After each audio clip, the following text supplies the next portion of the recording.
Welcome to SS news. నేను మీ శోభ.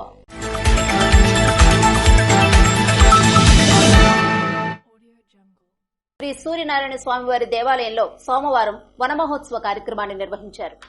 ప్రత్యక్ష దైవం ఆరోగ్య ప్రదాత శ్రీ సూర్యనారాయణ స్వామివారి దేవాలయంలో సోమవారం వనమహోత్సవ కార్యక్రమంలో భాగంగా దేవాదాయ శాఖ కమిషనర్ వారి ఆదేశాల మేరకు దేవాలయంలో పలు మొక్కలు నాటే కార్యక్రమం జరిగిందని ఆలయ ఈవో డిఎల్వి రమేష్ బాబు తెలిపారు. కార్యక్రమంలో ఆలయ కార్యనిర్వహణాధికారి, ప్రధాన అర్చకులు, వేద పండితులు, ఆలయ సిబ్బంది తదితరులు పాల్గొన్నారు.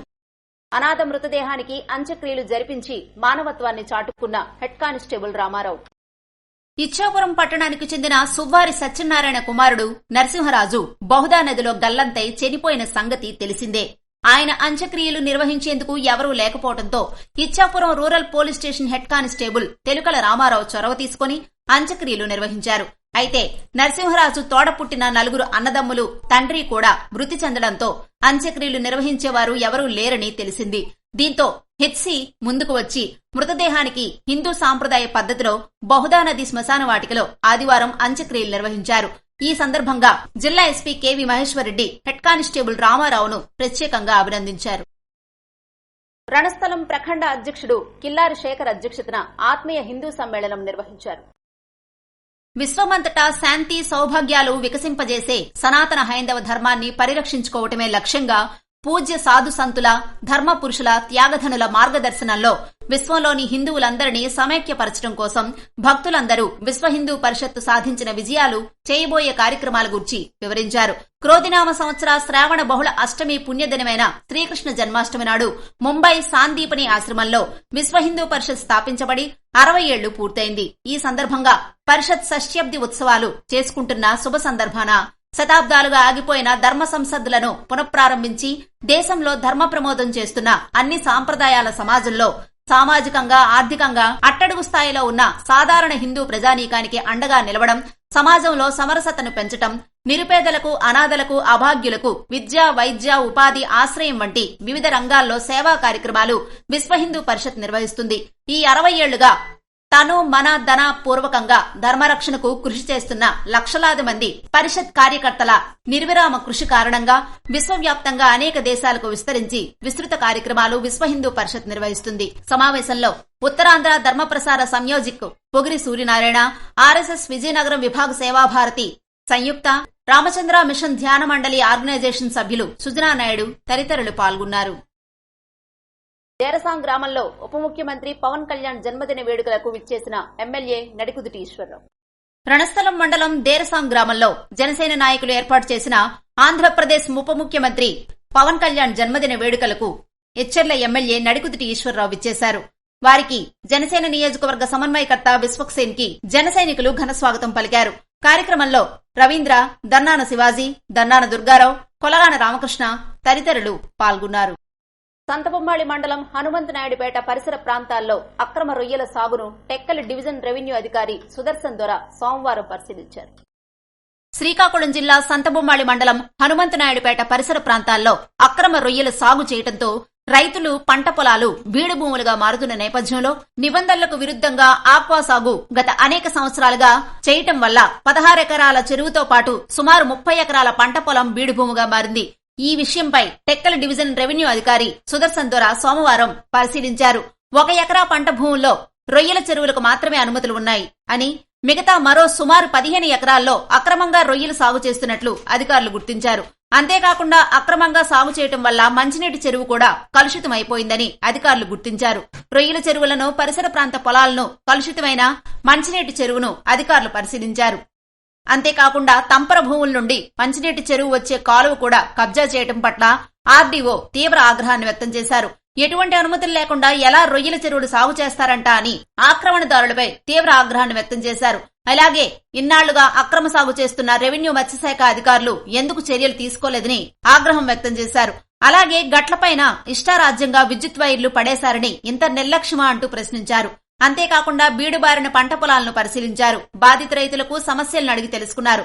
ఎకరా రొయ్యల చెరువు అనుమతి పొంది ఇన్ని ఎకరాల్లో ఎలా రొయ్యలు సాగు చేస్తారని అధికారులపై, ఆక్రమణదారులపైన తీవ్ర ఆగ్రహాన్ని వ్యక్తం చేశారు. ఈ అక్రమ రొయ్యల చెరువులను పరిశీలించిన ఆర్డీఓ సుదర్శన్ ఇక్కడ అక్రమ రొయ్యల చెరువు సాగు చేయడం వాస్తవమేనని, అనుమతి పొందిన భూమిలో కాకుండా అదనంగా ఉప్పు భూముల్లో రొయ్యల చెరువు సాగు చేస్తున్నారని తెలిపారు. అంతేకాకుండా సుమారు 16 ఎకరాల చెరువు కూడా కలుషితమైందని తెలిపారు. దీనిపై రెవెన్యూ, మత్స్యశాఖ, అగ్రికల్చర్, ఇరిగేషన్, విద్యుత్ శాఖ అధికారులతో సమావేశం నిర్వహించి ఆక్రమణను తొలగిస్తామని తెలిపారు. వారణాసిలో టెక్కలి కళాకారుల నృత్య బృందం అష్టలక్ష్మి శివతాండవ నృత్యాలను ప్రదర్శించారు.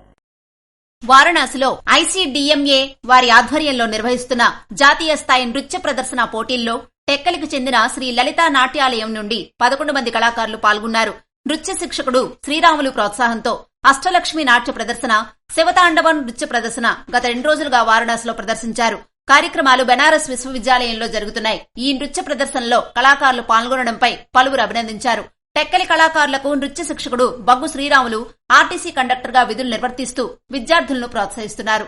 వారణాసిలో అనేక శతాబ్దాలుగా సంగీతం, లలిత కళలు, నృత్యాలకు ప్రధాన కేంద్రంగా ఉంది. వారణాసి అనేక మంది ప్రముఖ కళాకారులను తయారు చేసిన విషయం కూడా తెలిసిందే. పురాణ గురువుల వద్ద శాస్త్రీయ గాత్ర, వాయిద్య సంగీతంతో పాటు కథక్, భరతనాట్యం వంటి భారతీయ శాస్త్రీయ నృత్య రూపాలను నేర్చుకోవటానికి విద్యార్థులు వారణాసికి వస్తుంటారు.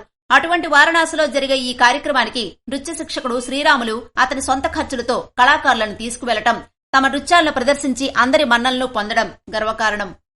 రేగడాందర్వలస మండలం ఉణుకూరు కాగితాపల్లిలో చోరీ. రేగడాందర్వలస మండలం ఉణుకూరు కాగితాపల్లి గ్రామాల మధ్య ప్రధాన రహదారిలో ఉణుకూరు గ్రామానికి చెందిన మజ్జి భారతి పొలం పనులకు వెళ్లే సమయంలో 1.5 తులాల బంగారం ద్విచక్ర వాహనంపై వచ్చిన 2 దుండగులు చోరీ చేశారు. పొలానికి వెళుతున్న భారతి చేతిలో కొడవలు ఉన్న కారణంగా పుస్తెల తాడు దుండగులు మెడలో నుంచి లాగేటప్పుడు ఆమె ప్రతిఘటించడంతో వారికి స్వల్ప గాయాలయ్యాయి. భారతి ఇచ్చిన ఫిర్యాదు మేరకు ఏఎస్ఐ రాజారావు కేసు నమోదు చేసుకున్నారు. విషయం తెలుసుకున్న రాజాం రూరల్ సీఐ ఉపేందర్ రావు స్థానిక పోలీస్ స్టేషన్ కి సందర్శించారు. బాధితురాలు భారతిని చోరీ విషయాన్ని అడిగి తెలుసుకున్నారు. విచారణ చేపట్టి చైన్ స్నాచర్ ను పట్టుకుంటామని సీఐ తెలిపారు. కూటమి ప్రభుత్వం సూపర్ 6 హామీల అమలు కోసం ప్రజలు ఎదురుచూస్తున్నారని మాజీ డిప్యూటీ సీఎం, జిల్లా పార్టీ అధ్యక్షులు ధర్మాన కృష్ణదాస్ అన్నారు. సంక్షేమ పథకాలకు ఆరాధ్యుడు, ఉమ్మడి ఆంధ్రప్రదేశ్ అభివృద్ది ప్రదాత, దివంగత మాజీ ముఖ్యమంత్రి వైఎస్సార్ రాజశేఖర్ రెడ్డి చిరస్మరణీయుడని మాజీ డిప్యూటీ సీఎం, జిల్లా పార్టీ అధ్యక్షులు ధర్మాన కృష్ణదాస్ పేర్కొన్నారు. సోమవారం వైఎస్సార్ 15వ వర్ధంతి సందర్భంగా నరసన్నపేట నియోజకవర్గ కేంద్రంలోని వైఎస్సార్ కోడెల వద్ద వైఎస్సార్ విగ్రహానికి పూలమాలలు వేసి ఆయన నివాళులర్పించారు. ఈ సందర్భంగా ధర్మాన కృష్ణదాస్ మాట్లాడుతూ దివంగత మాజీ ముఖ్యమంత్రి రాజశేఖర్ రెడ్డి పాలన కాలం ప్రజలకు ఒక స్వర్ణయుగమని అభివర్ణించారు. సంక్షేమ కార్యక్రమాలకు ఆయన ఆరాధ్యుడని, అందుకే ఉమ్మడి ఆంధ్రప్రదేశ్ ప్రజలు ఆయన్ని గుండెల్లో పెట్టుకుని ఇప్పటికీ మరువలేకపోతున్నారని అన్నారు. ఆరోగ్యశ్రీ, 108, ఇందిరమ్మ ఇళ్లు, అర్హత ఉన్నవారికి రేషన్ కార్డులు, పెన్షన్లు వంటి ఎన్నో పథకాలు ఆయన్ని గుర్తు చేస్తాయని చెప్పుకొచ్చారు. మహోన్నతమైన వ్యక్తిత్వం కలిగిన వైఎస్ రాజశేఖర్ రెడ్డి లాంటి ముఖ్యమంత్రి ఆశయాలు సాధన కోసం ప్రతి వైఎస్సార్ కాంగ్రెస్ పార్టీ కార్యకర్త కృషి చేయాలని పిలుపునిచ్చారు. ఈ సందర్భంగా నరసన్నపేట వైసీపీ కార్యాలయంలో, అలాగే పిన్నింటిపేటలో, ఈదులవలస గ్రామాల్లో వైఎస్సార్ విగ్రహానికి పూలమాలలు వేసి నివాళులర్పించారు. వైఎస్సార్ పథకాలు కూడా కూటమి ప్రభుత్వం ఇచ్చేలా కనిపించట్లేదని కృష్ణదాస్ కూటమి ప్రభుత్వంపై మండిపడ్డారు. కూటమి ప్రభుత్వం ఏర్పడి 2.5 నెలల కాలంలో ఎన్నికల్లో ఇచ్చిన హామీలు ఏ ఒక్కటి కూడా అమలు చేయకపోవడం శోచనీయమని, ప్రజలు కూటమి ప్రభుత్వం ఇచ్చిన సూపర్ 6 అమలు కోసం ఎదురు చూస్తున్నారని, త్వరగా ఎన్నికల హామీలు ముఖ్యమంత్రి చంద్రబాబు నాయుడు అమలు చేయాలని ధర్మాన కృష్ణదాస్ డిమాండ్ చేశారు. కార్యక్రమంలో డీసీసీబీ మాజీ చైర్మన్ కరిమి రాజేశ్వరరావు, ఎంపీపీలు ఆరంగ మురళీధర్, వానగోపి, ముద్దాడ బైరాగినాయుడు, జడ్పీటీసీ చింతు అన్నపూర్ణ రామారావు తదితరులు పాల్గొన్నారు. వినాయక చవితి పూజా మండపాలకు అనుమతులు తప్పనిసరిగా ఉండాలని కాశీబుగ్గ సీఐ దాడి మోహన్ రావు అన్నారు.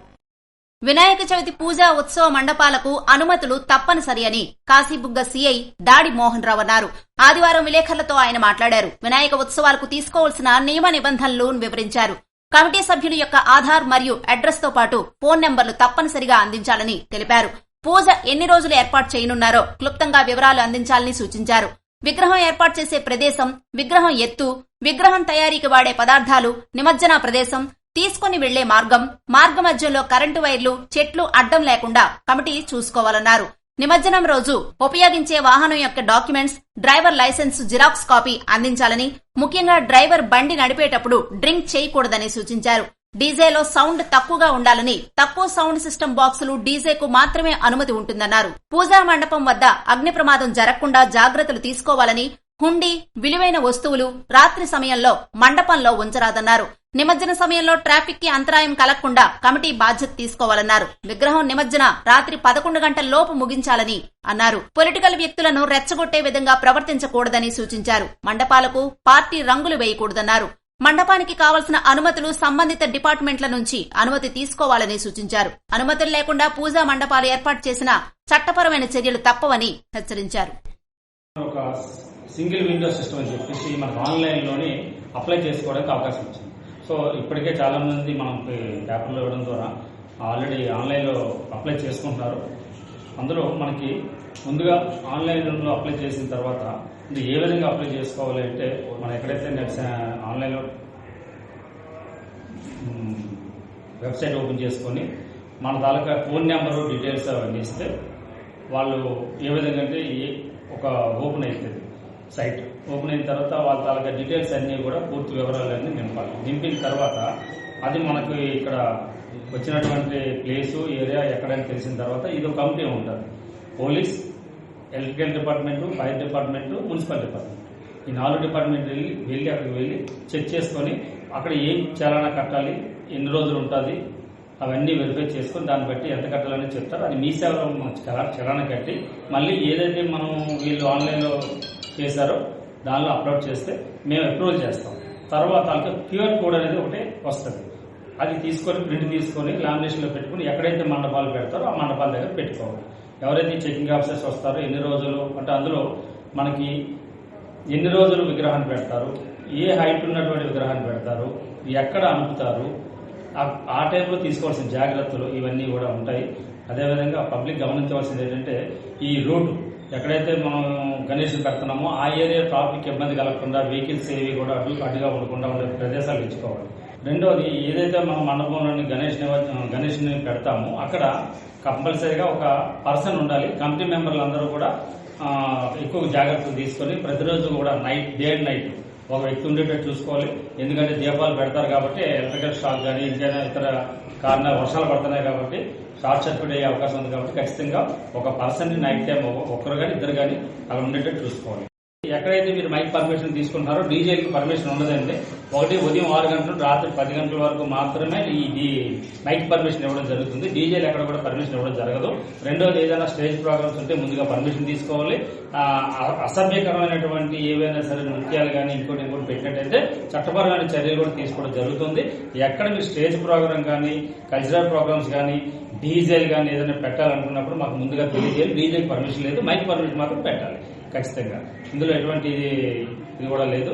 ఖచ్చితంగా పర్మిషన్ మాత్రం తీసుకోవాలి. అందుకని మేము పర్సనల్ గా విజిట్ చేస్తాం కాబట్టి ఆ టైంలో ఈ ఏవైతే నిబంధనలు ఉన్నాయో ఆ నిబంధనలు అన్ని కూడా పేపర్ రూపంలో ఇవ్వడం జరుగుతుంది. మేము ఓరల్గా చెప్పడం జరుగుతుంది.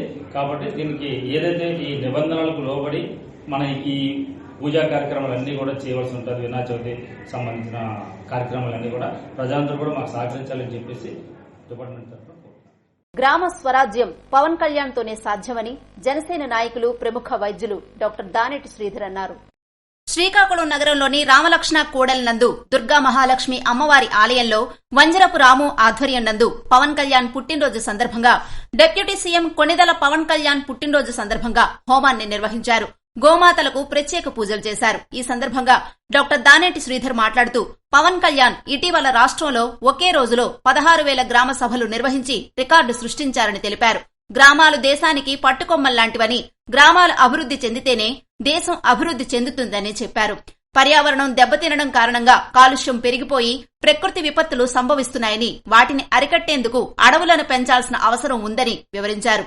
అందుకే తమ పుట్టినరోజును పురస్కరించుకుని క్లీన్ ఆంధ్ర కార్యక్రమానికి శ్రీకారం చుట్టారన్నారు. తన పుట్టినరోజున కేకులు కట్ చేయొద్దని, ప్రతి ఒక్కరూ ఒక మొక్కను నాటాలని చెబుతూ వన మహోత్సవానికి పిలుపునిచ్చారని పేర్కొన్నారు. ఈ విధంగా పర్యావరణ పరిరక్షణకు పాటుపడిన నాయకుడు దేశంలోనే లేరని పవన్ కళ్యాణ్ ను కొనియాడారు. ఇంత మంచి కార్యక్రమాన్ని నిర్వహించిన వంజరపు రామును అభినందించారు. కార్యక్రమంలో శ్రీకాకుళం నియోజకవర్గ జనసేన పార్టీ ఇన్ఛార్జ్ కోరాడ సర్వేశ్వరరావు, అందవరపు సంతోష్, వంజరపు రాము తదితరులు పాల్గొన్నారు. ఇవి ఈనాటి వార్తలు. మరిన్ని వార్తలతో మళ్లీ కలుద్దాం. చూస్తూనే ఉండండి SS న్యూస్. తెలిపారు.